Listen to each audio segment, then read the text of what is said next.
बोला कुंडलिक वरदेव हरिविठ्ठल श्री ज्ञानदेव तुकाराम पंढरीनाथ भगवान की जय। माऊली ज्ञानेश्वर महाराज की जय। जगद्गुरु तुकाराम महाराज की जय। ज्ञानेश्वरीचा अध्याय 11वा, त्याचं वाचन आणि निरूपण आपण करत आहोत. आतापर्यंत भाग 8 झालेले आहेत.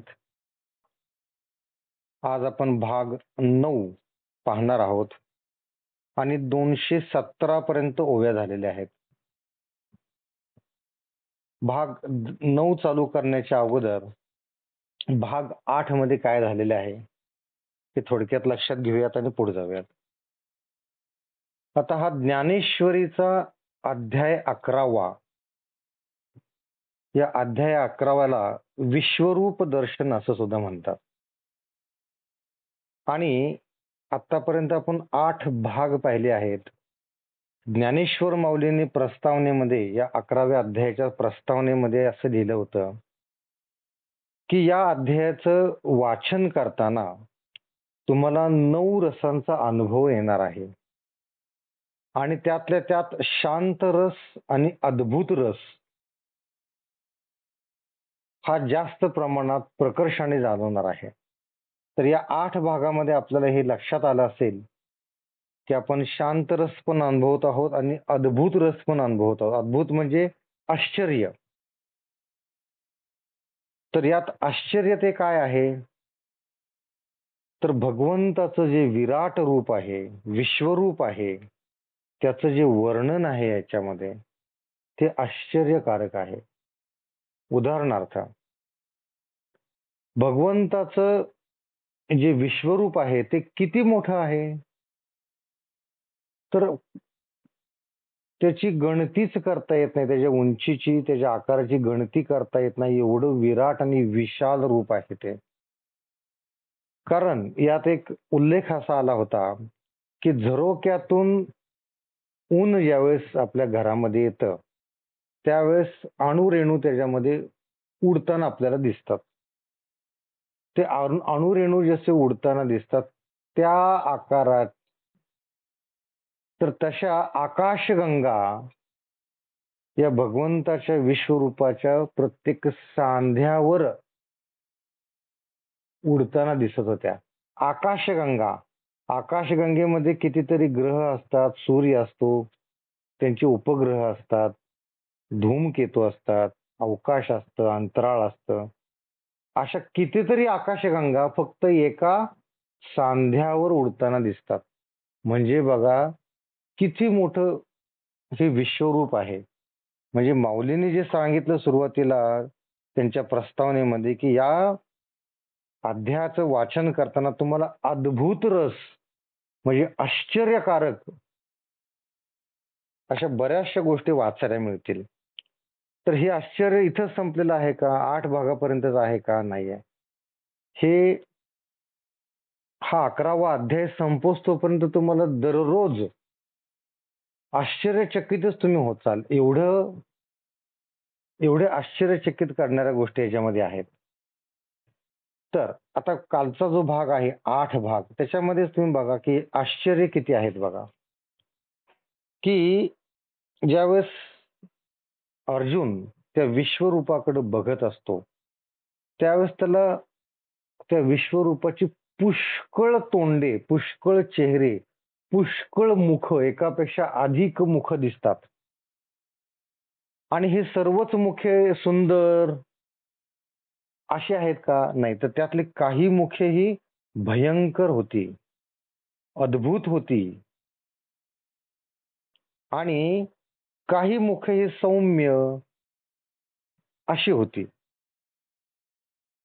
मग नंतर या मुखांकडे बघताना अर्जुनाला थोडीशी भीती वाटल्यासारखी झाली, म्हणून त्यानं भगवंताच्या डोळ्याकडे म्हणजे विश्वरूपाच्या डोळ्यांकडे बघण्याचा प्रयत्न केला. तर डोळे कसे होते, अनेक डोळ्यांच्या रांगा होत्या, कारण अनेक चेहरे होते. आणि त्या अनेक डोळ्यांच्या रांगा कशा दिसत होत्या, की कमलांनी कमळ जे असतात, कमळाने उमललेले जे जसे तळीच्या तळी असतात, तसे त्या तळ्यांची रांग असल्यासारखं त्या कमल नयनांची रांग दिसू लागली होती. आणि त्याच्या खालचे जे डोळे आहेत, जे भुवयाच्या खालचे डोळे आहेत, ते काळ्या कुठ्ठ मेघांच्या गर्दीत ज्यावेळेस कल्पांताची वेळ असते, म्हणजे ज्यावेळेस फार मोठा असा पाऊस येत असतो, तुफान म्हणतात त्याला, त्यावेळेस विजा जशा चमकतात तसे ते डोळे पिंगट रंगाचे, अग्नीप्रमाणे पिंगट रंगाचे असे डोळे चमकताना दिसत होते. मग नंतर हे सगळं पाहून अर्जुनाने नंतर पाय कुठे आहेत किंवा मुकुट कुठे आहे हे बघण्याचा प्रयत्न केला. कारण ते विश्वरूप एवढं मोठं होतं की एका दृष्टीमध्ये ते बसणं शक्यच नव्हतं. एवढं मोठं ते विश्वरूप होतं. त्यामुळे त्यांनी त्याची दृष्टी पायाकडे आणि मुकुटाकडे वळवली. म्हणजे पायापासून नखशिकांत बघण्याचा प्रयत्न करत होता शंकर, सॉरी अर्जुन. आणि या विश्वरूपाचं जे तेज होतं ते अनेक सूर्य आणि चंद्र एकत्र येऊन जेवढं तेज होणार नाही तेवढं हे तेज या विश्वरूपामध्ये होतं. आणि सूर्यचंद्रा सारखेच स्वयंप्रकाशित असे अलंकार घातलेले होते. आणि मग ज्ञानदृष्टीने विश्वरूपाचे हात पाहू लागला तर ते हात कसे होते, ते सरळ होते आणि त्यात कल्पांतीच्या ज्वाला तोडणारी शस्त्रे चमकत होती. हात कसे होते, सरळ होते आणि त्या हातामध्ये शस्त्र होती. आणि ती शस्त्र कशी होती, की एखाद्याच्यावर उगारल्यासारखी, हात्यावर उगारल्यासारखी ती शस्त्र त्या हातांमध्ये होती. त्याच्या किरणांच्या प्रखरपणामुळे नक्षत्रांचे फुटाणे झाले. फुटाणे होऊन त्या तेजापुढे अग्नीही दिपून जाऊन समुद्रात शिरला. एवढं तेज होतं. इथपर्यंत आपण काल भाग 8 मध्ये पाहिलेला आहे. आता आज भाग नंबर 9. ते भाग नंबर 9चा पहिल्यांदा श्लोकार्थ आपण वाचूयात आणि पुढे जाऊयात. अंगावर सुप्रकाशित पुष्पे आणि वस्त्रे होती. त्या विश्वरूपाच्या अंगावर काय होतं, पुष्पे होते आणि वस्त्रे होती व अंगाला दिव्य सुवासिक पदार्थ लावलेले होते. अंगाला दिव्य असे सुवासिक पदार्थ, अत्तर असे लावलेले होते. असा सर्व आश्चर्याने भरलेला व बाजूस तोंड आहेत असा विश्वरूप धारण केलेला देव अर्जुनाने पाहिला. असे हे विश्वरूप अर्जुनाने पाहिलं. आता याचं अजून आपल्याला जर वर्णन ऐकायचं असेल तर आपल्याला ओव्या वाचाव्या लागतील. ओवी नंबर 218. की भेणे तेथुनी काढली दिठी, मग कंठ मुगट पाहातसे किरीटी, तव सूरतरुची सृष्टी, जयापासोनी का जाहली, जिये महासिद्धीची मूळ पिठे, शिणली कमळा जेथ वावटे, तैसे कुसुमे अति चोखटे, तुरंबिली देखिली, मुगुटावरी स्तबक, ठाई ठाई पूजा बंध अनेक, कंठी रुळताती अलौकिक, माळा दंड, स्वर्गे सूर्य तेज वेढले, जैसे पंधरेनी मेरुते मढिले, तैसे नितंबावरी गाढिले, पितांबरू झळके. हे जे विश्वरूप आहे याचं वर्णन अजून संपलेलं नाहीये.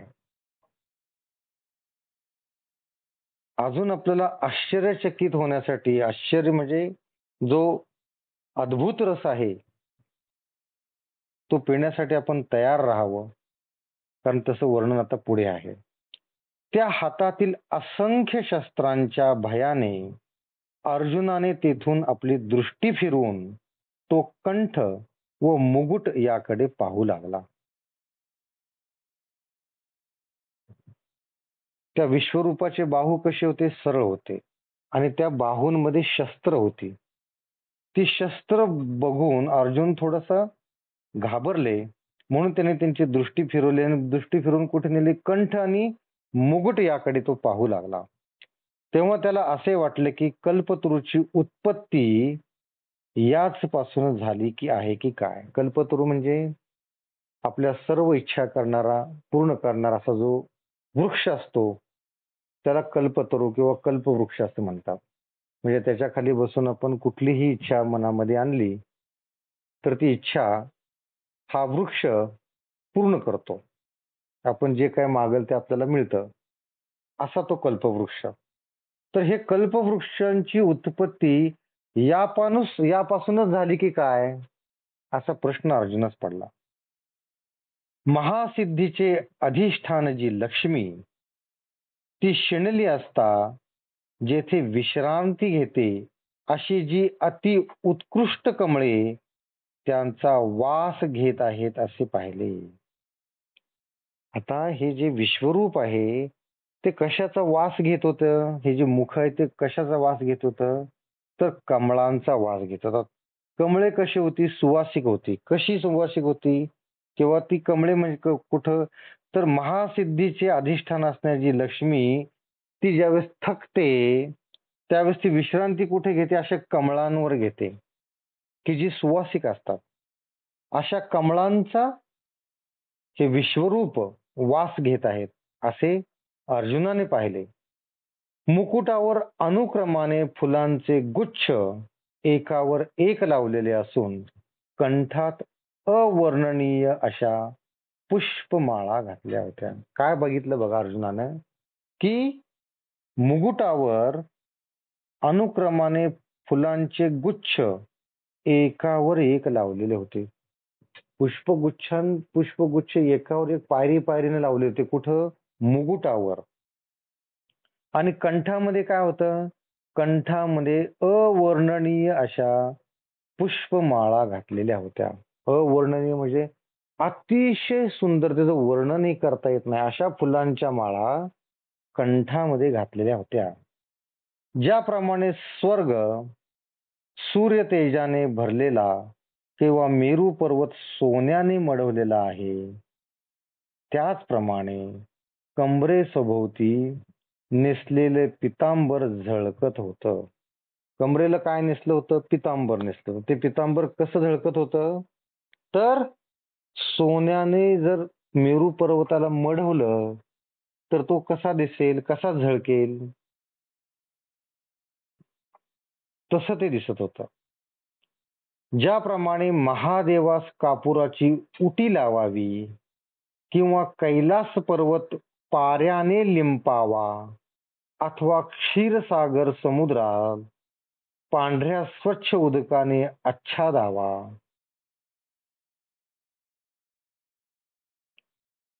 जैसी चंद्रमयाची घडी उपविली मग गगनावरी बुंथी घेविली, तैसी चंदन पिंजरी देखिली सर्वांगी तेणे, जेणे स्वप्रकाशा कांती चढे, ब्रह्मानंदाचा निघाडू मोडे, जयाचेनी सैरभ्ये जीवित जोडे, देववते जयाचे निर्लेप अनुलेपू करी, जे अनुगहू सर्वांगी धरी, तया सुगंधाची थोरी कवनवाणी, ऐसी एकैक शृंगार शोभा, पाहता अर्जुन जातसे क्षोभा, देवीची देवी बैसला की उभा,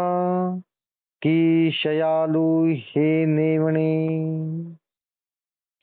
ज्याप्रमाणे महादेवास कापुराची उटी लावावी किंवा कैलास पर्वत पाऱ्याने लिंपावा अथवा क्षीरसागर समुद्राला पांढऱ्या स्वच्छ उदकाने आच्छादावं. कशाप्रमाणे ते रूप दिसत होतं बघा, ते विश्वरूप कसं दिसत होतं याचं वर्णन केलेलं आहे. हे वाचत असताना आश्चर्य वाटल्याशिवाय राहत नाही. काय वर्णन आहे बघा, की ज्याप्रमाणे महादेवास कापुराची उटी लावतात किंवा कैलास पर्वत पाऱ्याने लिंपावा. पारा म्हणजे काय? काच असेल, काचेला पाठीमागून पारा लावला की त्याचा आरसा तयार होतो. पारा हा एक धातू असतो. तर कैलास पर्वताला पाऱ्याने लिंपावे. पाऱ्याने जर लिंपलं तर अख्खा कैलास पर्वत आरशासारखा चमकेल. किंवा क्षीर समुद्राला पांढऱ्या स्वच्छ उदकाने आच्छादावं. समुद्राला पांढऱ्या स्वच्छ उदकाने आच्छादून टाकावं. ज्याप्रमाणे चंद्राची घडी उघडून तिचा आकाशाला बुरखा घालावा. किती विश्वरूप कल्पना आहेत बघा ह्या. हे माऊलींनीच करू जाणार, ज्ञानेश्वर माऊलींनीच करू जाणार. काय कल्पना आहे बघा ही, की ज्याप्रमाणे चंद्राची घडी उलगडून तिचा आकाशाला बुरखा घालावा, संपूर्ण आकाश झाकून टाकावं, बुरखा घालावा. कशानं? तर चंद्राची घडी उलगडून. त्याप्रमाणे सर्वांगावर पांढरी शुभ्र चंदनाची उटी दिसली. अर्जुनाला जी सर्वांगावर पांढरी शुभ्र उटी दिसली ती कशा पद्धतीने दिसत होती, की ज्याप्रमाणे चंद्राची घडी उलगडून तिचा आकाशाला बुरखा घालावा किंवा ज्याप्रमाणे महादेवास कापुराची उटी लावावी किंवा कैलास पर्वताला पाऱ्याने लिंपावे किंवा क्षीर समुद्राला पांढऱ्या स्वच्छ उदकाने आच्छादावं, अशी सर्वांगावर शुभ्र चंदनाची उटी दिसली. ज्याच्या योगाने प्रकाशणाऱ्या वस्तूलाही तेज चढते. ब्रह्मानंद जो जात्याच अतिथंड आहे, त्याचाही ज्याने दाह नाहीसा होतो व ज्याच्या सुगंधाने जात्याच सुगंधमय असलेली पृथ्वीही सुगंधित होते. काय सांगितलंय बघा पुढे, की ज्याच्या योगाने प्रकाशणाऱ्या वस्तूलाही तेज चढते.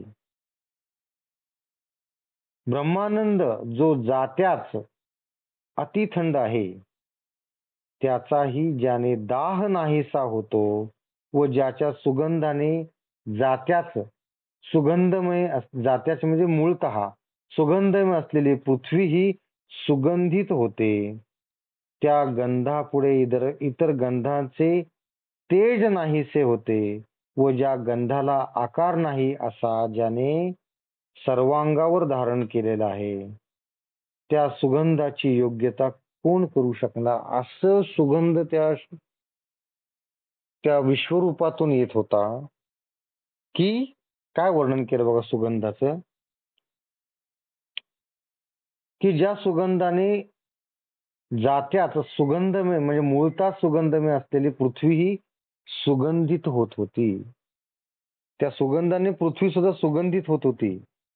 ज्या गंधापुढे इतर गंधाचे तेज नाहीसे होते, तो त्याचा गंध असा होता की त्याच्यासमोर दुसरा कुठला गंध समजूनच येत नव्हता. एवढा तो गंध सुवास होता.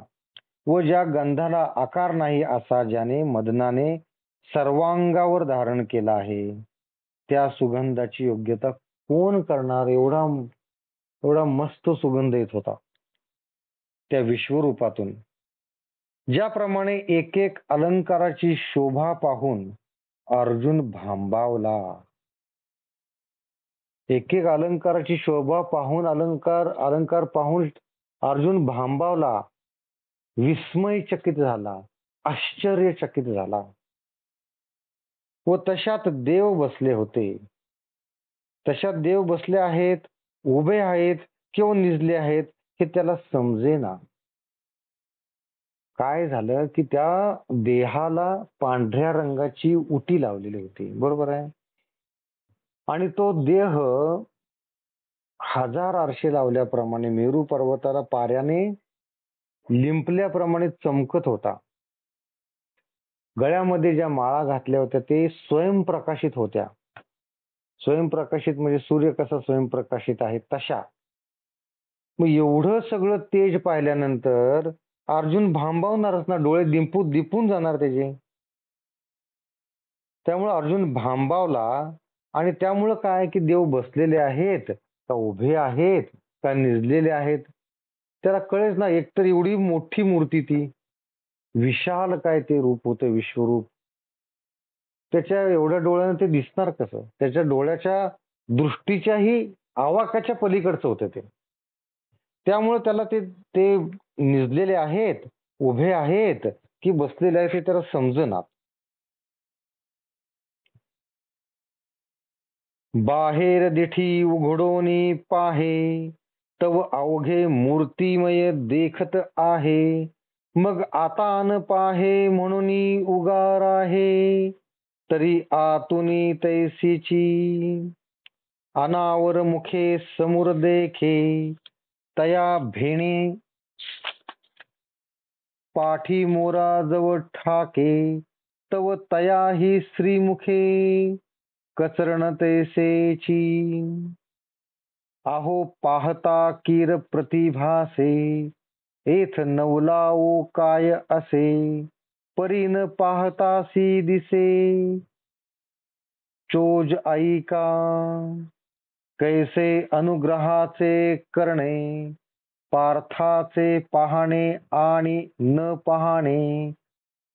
तया साही सकट नारायणे, व्यापुनी घेतले. म्हणून आश्चर्याच्या पुरी एकी, पडिला ठाये ठावतडी ठाकी. तव चमत्काराची या आणिकी, महार्णवी पडे. डोळे उघडून इकडे तिकडे पाहतो तो सर्व विश्वरूपाने भरले आहे असे त्याला दिसले. अर्जुनाला काय काय होतं की डोळे जिकडं उघडून जिकडं पाहावं तिकडंच त्याला विश्वरूप दिसत होतं, दुसरं काही दिसत नव्हतं. म्हणून काय केलं तर म्हणून त्याने त्याकडे न पाहता डोळे झाकून स्वस्थ बसावे असे मनात आणून डोळे झाकले. बघा अजून एक आश्चर्य आहे, हे संपूर्ण आश्चर्यच आहे याच्यामध्ये. हा जसं ज्ञानेश्वर माऊलींनी सुरुवातीला सांगितलेलं आहे की याच्यामध्ये तुम्हाला अनेक 9 रस याचा तुम्हाला लाभ होणार आहे. त्यात शांत रस आणि अद्भुत रस हा प्रकर्षाने जाणवणार आहे. ते आता तुम्हाला लक्षात यायला लागलं की याच्यात किती आश्चर्य आहेत. बघा की पहिलं आश्चर्य हे की ज्या अर्जुनाने एवढी उत्कंठा लागली होती त्याला ते विश्वरूप बघण्याची की मी जगतो का माझा प्राण निघून जाईल असं त्याला वाटलं होतं. असं विश्वरूप समोर दिसत असताना त्यानं डोळे झाकून घेतलेले आहेत. हे एक आश्चर्यच आहे ना की एवढी त्याला उत्कंठा होती आणि समोर विश्वरूप दिसत असताना त्यानं डोळे झाकून घेतलेले आहेत. हे एक आश्चर्यच आहे. पण तसं का केलं? पण एवढं ते दिव्य रूप होतं. 1000 सूर्य एकत्र चमकतील असं ते दिव्य रूप होतं. एवढं विशाल रूप होतं की ते त्याला डोळ्याने कळना अर्जुनाला की मूर्ती उभी आहे, बसलेली आहे की निजलेली आहे. म्हणून अर्जुनाने काय केले की डोळे बंद करून घेतले. आता डोळे बंद केल्यानंतर काय होतं बघूयात. कारण डोळे उघडले तर जिकडं पाहावं तिकडे त्याला विश्वरूपच दिसत होतं. म्हणून त्याने डोळे बंद करून घेतले. समोर अगणित तोंडे दिसतात म्हणून त्याच्या भीतीने पाठीमागे जो पाहू लागला तो तिकडेही विश्वरूपाचे तोंडे, हात पाय तसेच दिसू लागले. जिकडं पाहावं तिकडं विश्वरूप त्याला दिसू लागलं. समोर अगणित तोंडे, अगणित मुखे आहेत, कितीतरी मुखे आहेत म्हणून त्यानं पाठीमागं पाहिलं अर्जुनानं. प्रयोग करतो ना माणूस, बघू इकडे काय आहे, बघू तिकडे काय, पुढं काय आहे, पाठीमागं काय आहे, म्हणून त्यानं पाठीमागं पाहिलं तर पाठीमागं पण तेच विश्वरूपच त्याला दिसू लागलं. जिकडे पहावे तिकडे त्याला विश्वरूपाची तोंडे, हात पाय त्याला दिसू लागले. किती आश्चर्य आहे बघा. अहो, दृष्टी उघडून पाहिल्यावर सर्वत्र विश्वरूपाचा भास होतो, यात आश्चर्य कसले. डोळे उघडल्यानंतर दिसणारच आहे विश्वरूप, त्यात आश्चर्य ते काय आहे. खरं आश्चर्य पुढं आहे. ज्ञानेश्वर माऊलींनी ज्ञानेश्वरी किती सुरेख लिहिली आहे बघा, की यात नवरस तर आपल्याला चाखायला मिळतातच, पण हा जो आश्चर्यकारक करणारा, जो विस्मयचकित करणारा जो रस आहे, तो किती किती प्रभावीपणे मांडलेला आहे बघा. ज्याला अद्भुत रस असं म्हणलेलं आहे, तो किती प्रभावीपणे मांडलाय बघा. की ज्ञानेश्वर माऊली काय लिहितात बघा, की डोळे उघडून पाहिल्यानंतर सर्वत्र विश्वरूपाचा भास होतो, यात आश्चर्य ते काय आहे. काहीच नाही. म्हणजे हे वाक्य वाचल्यानंतर आपल्याला पुढचं वाक्य काय असावं याची उत्कंठा लागते. ही तर त्या ज्ञानेश्वरी लिखाणातली सौंदर्य आहे. यातला उत्कंठा वाढत जाते. जसजसं आपण वाचत जातो तस तसं पुढं काय असेल, पुढं काय असेल अशी उत्कंठा वाढत जाते. तर पुढं काय आपण बघूयात. तर डोळे उघडून पाहिल्यानंतर विश्वरूपाचा भास होते, त्यात आश्चर्य ते काय. परंतु डोळे मिटल्यावर ते दिसते हे नवल ऐका. नवल काय आहे, डोळे मिटल्यावरही त्याला विश्वरूप दिसत होतं. पुढं पाहिलं अनेक मुखे, पाठीमागं पाहिलं अनेक मुखे, अनेक चेहरे विश्वरूपाचे, म्हणून त्याने डोळे मिटले, तर डोळे मिटल्यानंतर सुद्धा त्याला विश्वरूपच दिसत होतं. प्रभूच्या कृपेची करणी अशी आहे ती पहा, की पार्थाच्या पाहण्यात आणि न पाहण्यात श्रीकृष्ण व्यापून राहिले होते. डोळे उघडले किंवा बंद केले तरी सुद्धा श्रीकृष्ण त्याच्या दृष्टीमध्ये व्यापून राहिलेला होता. म्हणून एका आश्चर्यरूपी पुरात पडल्यावर तात्काळ काठावर जाऊन जो उभा राहतो तो दुसऱ्या चमत्कार रूपी समुद्रात पडला. सगळे चमत्कारच आहे, सगळे आश्चर्यच आहे त्याच्यामध्ये. म्हणजे एका समुद्रात पडल्यानंतर तो काठावर कसा बसा येतो न येतो, तोच आश्चर्याच्या चमत्कार रूपी दुसऱ्या समुद्रात पडला. आता हा दुसरा समुद्र काय आहे ते ऐकण्यासाठी आपल्याला परत ओव्या वाचाव्या लागतील. ऐसा अर्जुन असाधारणे, आपुलिया दर्शनाची विंदाणे, कवळुनी घेतला तेणे अनंत रूपे. तो विश्व तो मुख स्वभावे, आणि तेची दाखवा लागी पांडवे. प्रार्थिला आता आघवे, होनी ठेला, आणि दीपे का सूर्ये प्रगटे, अथवा निमुटलिया देखावेची खुंटे. तैसी दिठी नव्हे जे वैकुंठे, दिधली आहे. म्हणून किरीटी दोही परी, ते देखणे देखे अंधारी. हे संजयो हस्तिनापुरी, सांगतसे राया. म्हणून किंबहुना अवधारिले, पार्थे विश्वरूप देखिले.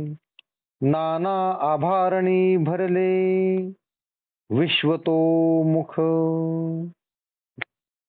येणेप्रमाणे आपल्या विश्वरूप दर्शनाच्या कौशल्याने श्रीकृष्णांनी अर्जुनाला अनंत रूपे दाखवून व्यापून टाकले. भगवान श्रीकृष्णांनी काय केलंय की आपली अनंत रूपे दाखवून, विश्वरूप अनंत ठिकाणी आहे असं दाखवून अर्जुनास आश्चर्यचकित करून टाकले.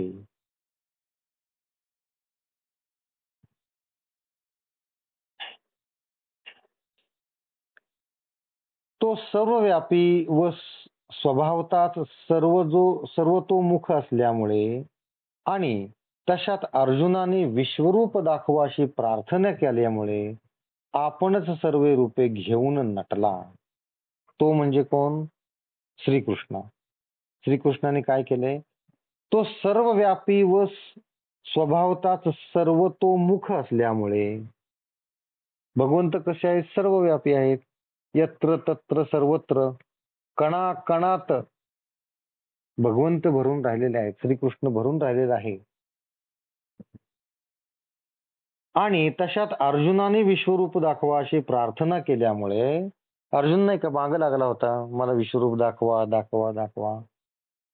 त्यामुळे आपण सर्व रूप घेऊन नटला होता. कोण? श्रीकृष्ण.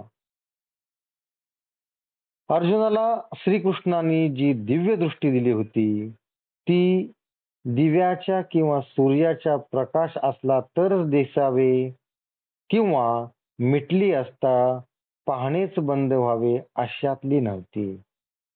भगवान श्रीकृष्णाने जी अर्जुनास दिव्य दृष्टी दिली होती ती दिव्य दृष्टी कशी होती? डोळे मिटले तरी दिसत होतं. सूर्य असो वा नसो, दिवा असो वा नसो, उजेड असो वा नसो, उजेड असला तरी दिसणार, अंधार असला तरी दिसणार, डोळे उघडे असले तरी दिसणार, बंद असले तरी दिसणार, अशी दिव्य दृष्टी दिलेली होती भगवंतानी. असे हस्तिनापुरात संजयाने धृतराष्ट्रास सांगितले.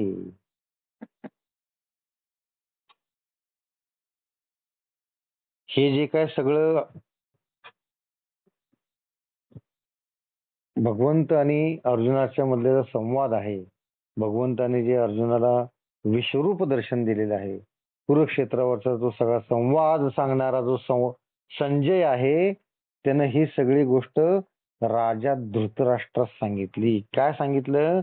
की श्रीकृष्णाने अर्जुनास जी दिलेली दृष्टी होती, दिव्य दृष्टी होती, ती कशी होती? प्रकाश असला नसला तरी दिसणार, डोळे उघडे असले किंवा बंद असले तरी त्याला दिसणार सर्व, अशी ती दृष्टी होती. व म्हणाले की, संजय काय म्हणाला? राजा ऐकलेस का? राजा, राजा कोणाला म्हणतो तो? धृतराष्ट्रास. राजा ऐकलेस का? नाना अलंकारांनी भरलेले व ज्याला सर्व बाजूंनी डोळे आहेत असे विश्वरूप पार्थाने पाहिले. पार्थाने म्हणजे अर्जुनाने. काय सांगितलं बघा? राजा, हे धृतराष्ट्र ऐकलेस ना? नाना अलंकारांनी भरलेले व ज्या रूपाला चहूबाजूने डोळे आहेत असे विश्वरूप अर्जुनाने पाहिले. आता 12 नंबर श्लोकाचा आपण श्लोकार्थ वाचूयात. आकाशामध्ये सहस्त्र सूर्यांची जर एका क्षणी प्रभा पसरली तरी ती त्या विश्वरूपाच्या प्रभेसारखी काहीशी दिसेल. अजून आश्चर्य संपलेले नाहीत, अजून अद्भुत रस संपलेला नाही. ते या श्लोकामध्ये आपल्याला समजून येईल मी असं का म्हणतोय ते. तिये अंग प्रभेचा देवा, नव लावो काईसा ऐसा सांगावा, कल्पांती एकुची मेळावा, द्वादशादित्यांचा होय. तैसे ते दिव्य सूर्य सहस्त्रावरी, उदजयती का एकीची अवसरी, तिया तया तेजाची थोरी उपमू नये. आघवियाच्या विजूंचा मेळावा कीजे आणि प्रलयाग्नीची सर्व सामग्री आणिजे. तेवीची दशकुही मेळा विजे महातेजांचा, तरी तिये अंगप्रभेचे नी पाडे, हे तेज काही होईल थोडे, आणि तया ऐसे कीर चोखडे, त्रिशुद्धी नोही, ऐसे महात्मया श्रीहरीचे सहज, फाकतसे सर्वांगीचे तेज, ते मुनी कृपा जी मज दृश्य जाहले.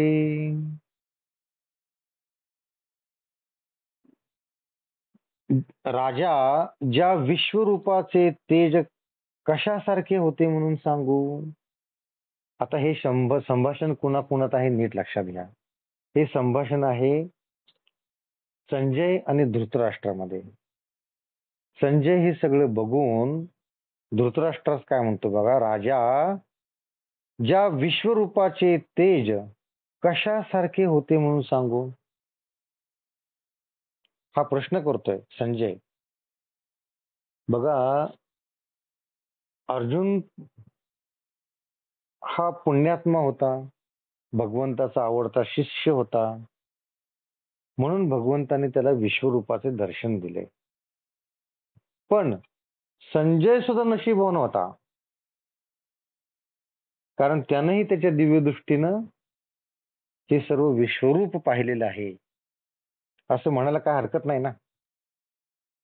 तर काय म्हणतो संजय बघा, प्रलयकारी जसे द्वादश सूर्य एकत्र मिळतात, तसे सहस्त्रावधी सूर्य एकाच वेळेला उदय पावले, तरी त्यांच्यानेही त्या विश्वरूपाच्या तेजाची बरोबरी करवणार नाही. त्या तेजाचं वर्णन करताना संजय काय म्हणतोय बघा, की प्रलय ज्यावेळेस होतो त्या प्रलय कालामध्ये जसे द्वादश सूर्य एकत्र मिळतात. द्वादश म्हणजे द्वा म्हणजे 2, दश म्हणजे 10, द्वादश म्हणजे 20. द्वादश सूर्य एकत्र मिळतात, तसे सहस्त्रावधी सूर्य एकाच वेळेस उदय पावले, तरी त्यांच्यानेही या विश्वरूपाच्या तेजाची बरोबरी करवणार नाही. हजारो सूर्य जर एकाच वेळेस उदयास आले, तर त्यांचं जे तेज निर्माण होईल, त्यांची जी प्रभा असेल, त्या प्रभेपेक्षाही या विश्वरूपाचं तेज कितीतरी पटीनं जास्त होतं. किंवा अजून एक उदाहरण दिले, सर्व विजा एकत्र करून व प्रलयकाराच्या अग्नीची सर्व साहित्य जमवून व त्यात महातेजाचे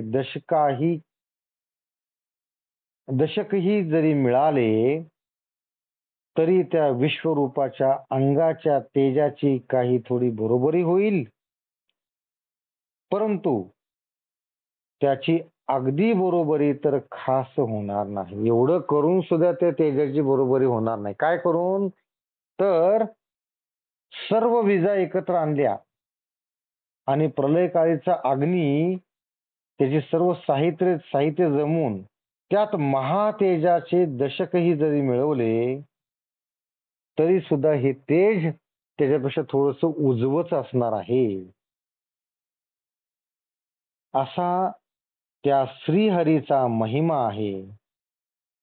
त्याच्या विश्वतेजाचे तेज सर्वत्र पसरले होते, ते व्यासांच्या कृपेने दृष्टीस पडले. काय म्हणतो संजय, हे जे सर्व तेज मला जे दृष्टीस पडले ते कुणामुळं, ऋषी व्यासांच्या कृपेने दृष्टीस पडले. तर संजय धृतराष्ट्रास त्या तेजाचं फक्त वर्णन करतोय. जे तेज, जी प्रभा त्या विश्वरूपाकडे पाहिले असताना डोळे दिपून जावेत अशी ती प्रभा होती, असे ते तेज होतं. ते तेज कसं होतं, हजारो सूर्य एकत्र येऊन त्यांचा प्रकाश जर जेवढा असतो त्याही पेक्षा हे तेज जास्त होतं. अजून काय होतं की सर्व विजा एकत्र केल्या तरी सुद्धा हे तेज त्याच्यापेक्षा उजवच होतं. असा या तेजाचा महिमा मी तुम्हाला कसं सांगू? असं संजय धृतराष्ट्रास म्हणत आहे. आणि मला ह्या विश्वरूपाचे तेज व्यासांच्या कृपेने दृष्टीस पडले. आहे का नाही आश्चर्यचकित करणार हे सगळं? आहे की नाही अद्भुत रस? तर आज आपण इथंच थांबत आहोत. आज आपले 12 पर्यंत श्लोक झालेले आहेत. उद्या आपण श्लोक नंबर 13 आणि त्याच्या पुढचं आपण वाचन करणार आहोत ते भाग नंबर 10 मध्ये करणार आहोत. ठीक आहे. तर आज आपण इथंच थांबत आहोत. सर्वांनी डोळे मिटायचे आहेत, हात जोडायचे आहेत. हे जे सर्व विश्वरूपाचे जे वर्णन यात आलेलं आहे ते डोळ्यासमोर आणायचं, विश्वरूप आपल्या डोळ्यासमोर आणायचं. बोला कुंडलिक वरदे हरी विठ्ठल श्री ज्ञानदेव तुकाराम पंढरीनाथ भगवान की जय. माऊली ज्ञानेश्वर महाराज की जय. जगद्गुरु तुकाराम महाराज की जय. सर्व संतों की जय. जय जय रघुवीर समर्थ.